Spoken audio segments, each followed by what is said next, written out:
I'm going to give you 10 rules for profitable self-discipline. These are rules of my own making. They're very homely, some of them, but they'll be very helpful. And number one is keep cool when other people get hot. I know you can agree with that one, but I'm not so sure that you'll always live up to it. We're inclined, all of us, to get hot when the other fellow gets hot. Say angry things when the other fellow starts saying angry things. I was in the home of the president of a big electric power company one evening when there came a storm, and he called up one of his head men to go out to take care of an emergency that happened as a result of that storm. It was on Sunday evening. The man was gone about 2 hours, and when he came back, he came up on the front porch of the home of this man and called him out on the porch, and I never heard a man get such a tongue lashing in all my life as this president of the electric power company gets. Says, you blankety blank blank, you think because you're the president of the company, blankety blank blank, and I'm just as good as you are, blankety blank blank. Oh, it was terrific. I only heard one side of the conversation because there was only one side of it.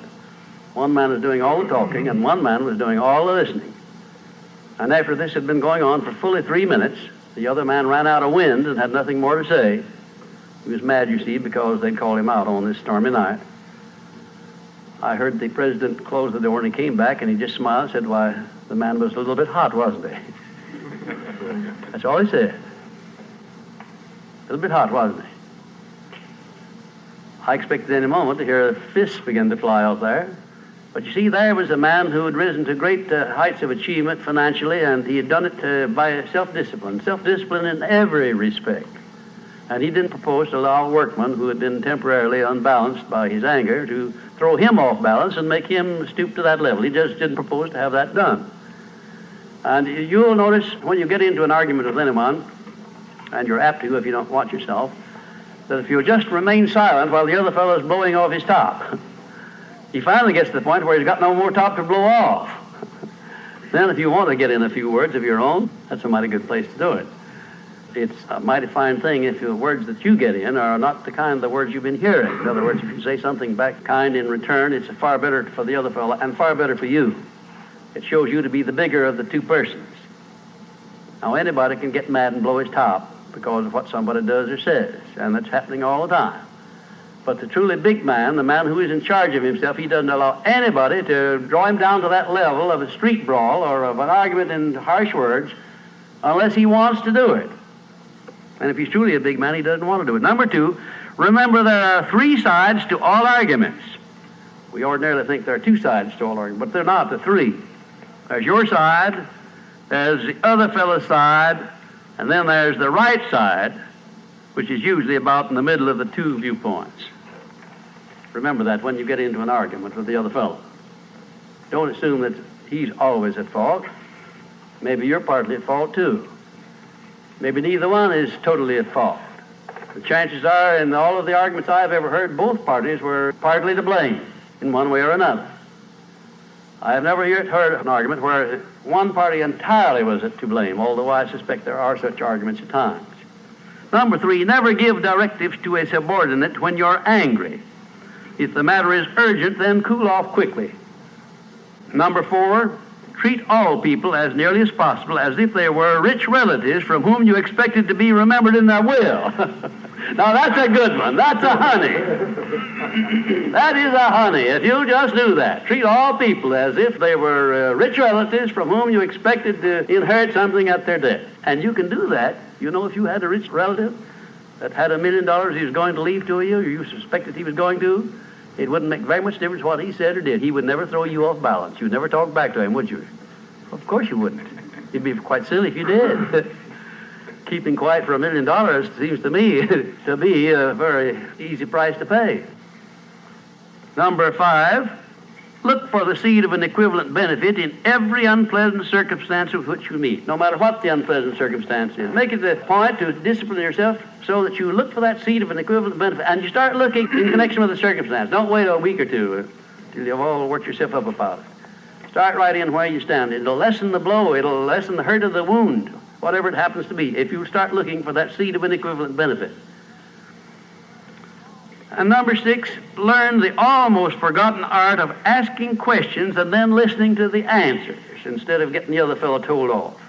It gives you an awful lot of satisfaction when you're angry to get the other fellow told, doesn't it? And the temptation is very great to do that. I know, because I've been there many times. Don't do it. Be bigger than that.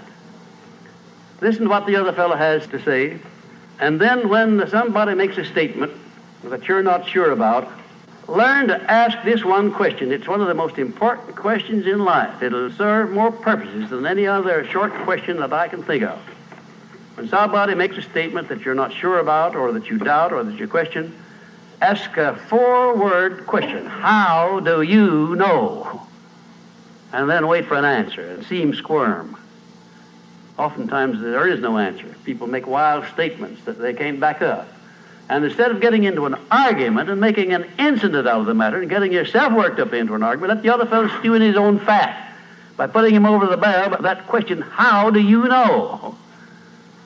I had a clergyman in my class once who was very, well, I just don't know exactly how to describe him. He was a fanatic, you might say, on the subject of religion. And he was sure that he knew exactly what was going to happen to me after death. He said so in no uncertain terms, not in the class, but in a private conversation. And he raved and ranted for quite a little while about it. And when he got through, I said, how do you know, parson? And that really put him over the barrel. He said, that's the way I feel about it. That's my faith. I said, well, now, having belief and faith is one thing, but having evidence is something else again. How do you know what's going to happen to me after I die? I don't know, and I doubt that you do. How do you know? Well, he never did give me a satisfactory answer. There are a lot of questions that come up in life in connection with which, if you'll ask that one thing, how do you know, you'll find that the other fellow will be off balance, and you don't need to make an incident out of what he says. You don't need to get mad at what he says. 7, never say or do anything which may influence another person without first asking yourself this question: will it benefit him or hurt him?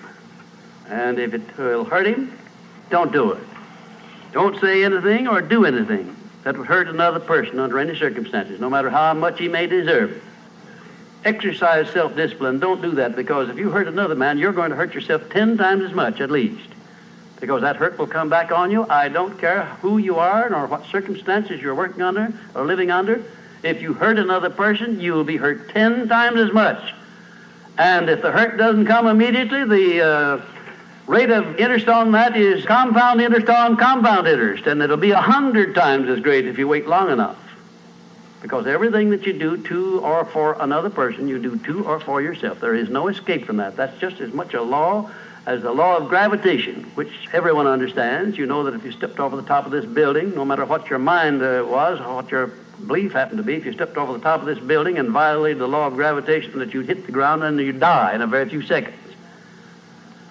And this law, which brings you back that which you send out, is just as inevitable, just as inexorable as the law of gravitation or any other of nature's laws. Number 8, learn the difference between friendly analysis and unfriendly criticism.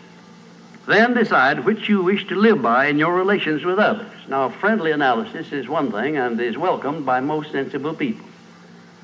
I don't object to friendly analysis of anything that I do, even though it's very unfavorable. If it's friendly analysis, I like it, because I can improve by it.